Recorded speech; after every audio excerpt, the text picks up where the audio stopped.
পরম করুণাময় ও অসীম দয়ালু আল্লাহর নামে শুরু।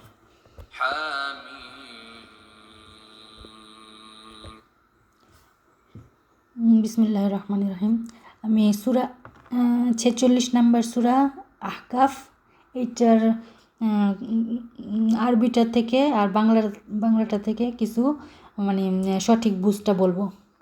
বিসমিল্লাহির রহমানির রহিম। হামিম, হা মানে হলো হায়ার লেভেল, আর মিম মানে হলো সোর্স, হায়ার লেভেলের সোর্স অর্থাৎ কোরআন।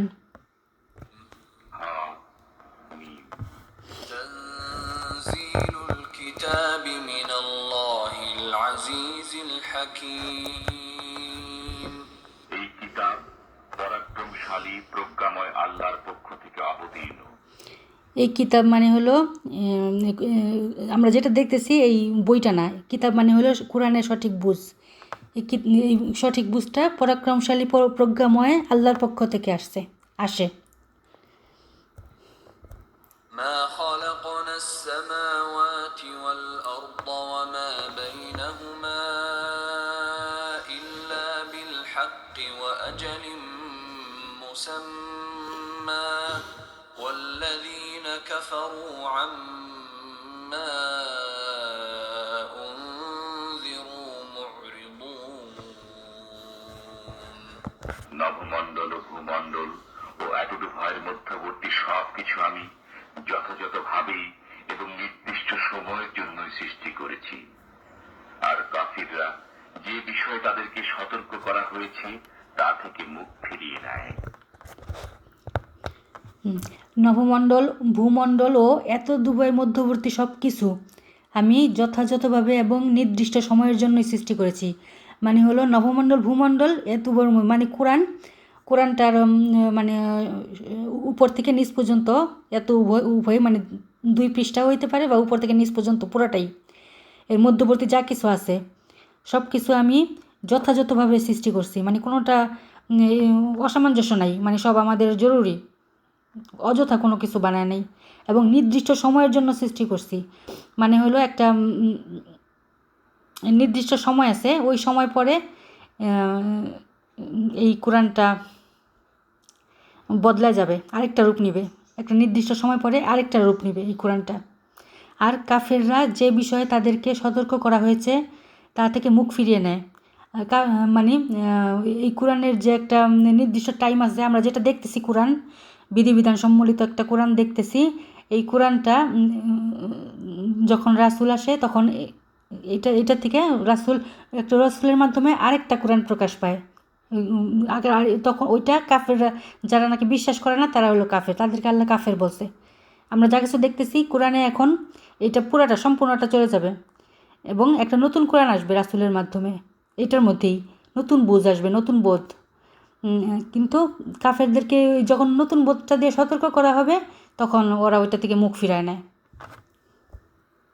যথাযথভাবেই এবং নির্দিষ্ট সময়ের জন্যই সৃষ্টি করেছি। আর কাফিররা যে বিষয়ে তাদেরকে সতর্ক করা হয়েছে তা থেকে মুখ ফিরিয়ে নেয়।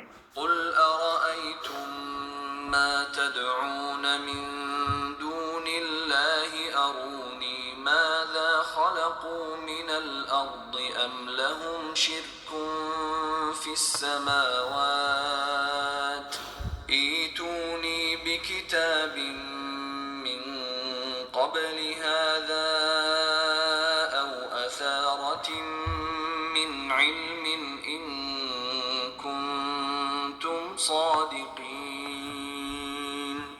বলুন, তোমরা আল্লাহ ব্যতীত যাদেরকে পূজা করো তাদের বিষয়ে ভেবে দেখেছো কি? দেখাও আমাকে তারা পৃথিবীতে কি সৃষ্টি করেছে। আচ্ছা, আল্লাহ বলতেছে যে বলুন, রাসূলকে বলতেছে যে তুমি বলো ওদের যে তোমরা আল্লাহ ছাড়া যাদের পূজা করো, মানে এই আল্লাহ মানে কোরআন ছাড়া যাদের পূজা করো, মানে যত তোমরা হাদিস মানতেছো ম্যানমেড, তাদের বিষয়ে ভাবছো কি তোমরা? যে তোমরা ভাবছো যে দেখাও আমাকে তারা পৃথিবীতে কি সৃষ্টি করেছে, মানে হলো তারা তুমি ওদেরকে বলো যে এই কোরআনের কোনো সেন্স কি ওরা আনতে পারছে? একটা সেন্সও আনতে পারে নাই আল্লাহর পক্ষ থেকে। ওরা যতই চেষ্টা করুক ম্যানমেড হাদিস দিয়ে বা পীর মুর্শিদ ধরে যেইভাবে চেষ্টা করুক, কিন্তু রাসূল যেভাবে একটা কোরআনের ট্রান্সলেট আনবে এরকম তারা একটাও আনতে পারবে না। অথবা নবমণ্ডল সৃজনে তাদের কি কোনো অংশ আছে? মানে কোরআনের সঠিক বুঝটার কি তারা আনতে পারবে, কাউকে শিখাইতে পারবে বা বানাইতে পারবে? এর পূর্ববর্তী কোনো কিতাব অথবা পরস্পরাগত কোনো জ্ঞান আমার কাছে উপস্থিত করো যদি তোমরা সত্যবাদী হও। মানে এর পূর্ববর্তী কোনো কিতাব, মানে মানে কোরআনের সঠিক বুঝ এইটার আগে আমরা যা কিছু জানি এরকম আমরা কোনো কিছু মানে পরবর্তী জ্ঞানের মতো কোনো কিছু আমরা আনতে পারবো না। আমরা পূর্ববর্তীতে যা আমরা শিখছি এর পূর্বে বা পরস্পরাগত কোনো জ্ঞান আমার কাছে উপস্থিত করো, মানে কোনো জ্ঞানই নাই। আল্লাহ যেরকম জ্ঞান দিবে এরকম সেম কারো মতো মিলবে না আল্লাহর সাথে। যদি তোমরা সত্যবাদী হও তাহলে আনো আল্লাহর মতো একটা জ্ঞান নিয়ে আসো, মানে কোরআনের সঠিক বুঝের মতো একটা বুঝ নিয়ে আসো। অথবা নবমণ্ডল সৃজনে তাদের কি কোনো অংশ আছে? এর পূর্ববর্তী কোনো কিতাব অথবা পরম্পরাগত কোনো জ্ঞান আমার কাছে উপস্থিত করো যদি তোমরা সত্যবাদী হও। ومن أضل ممن يدعو من دون الله من لا يستجيب له إلى يوم القيامة وهم عن دعائهم غافلون। যে ব্যক্তি আল্লাহর পরিবর্তে এমন বস্তুর পূজা করে যে কিয়ামত পর্যন্ত তার ডাকে সাড়া দেবে না, তার চেয়ে অধিক পথভ্রষ্ট আর কি? তারা তো তাদের পূজা সম্পর্কেও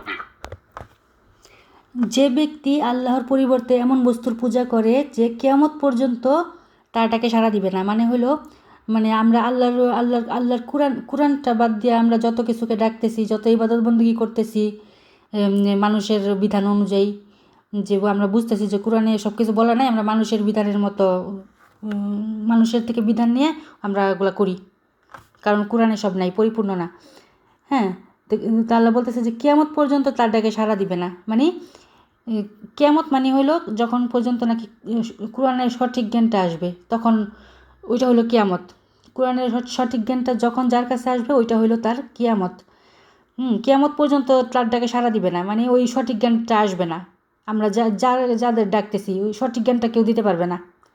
তার চেয়ে অধিক পথভ্রষ্ট আর কে? মানে যারা নাকি ওই আগের জ্ঞানটা নিয়ে আসে কোরআনের, ওরা হলো পথভ্রষ্ট। তারা তো তাদের পূজা সম্পর্কেও বেখবর। মানে ওরা যাদেরকে ডাকতেছে তাও ওরা শিওর না যে আমরা যে ইবাদত বন্দেগী করতেছি এগুলো কি ঠিক হইতেছে নাকি, কারণ এটা কোরআনে কোনো দলিল নাই বা হাদিসও এরকম পুরোপুরি কোনো দলিল নাই।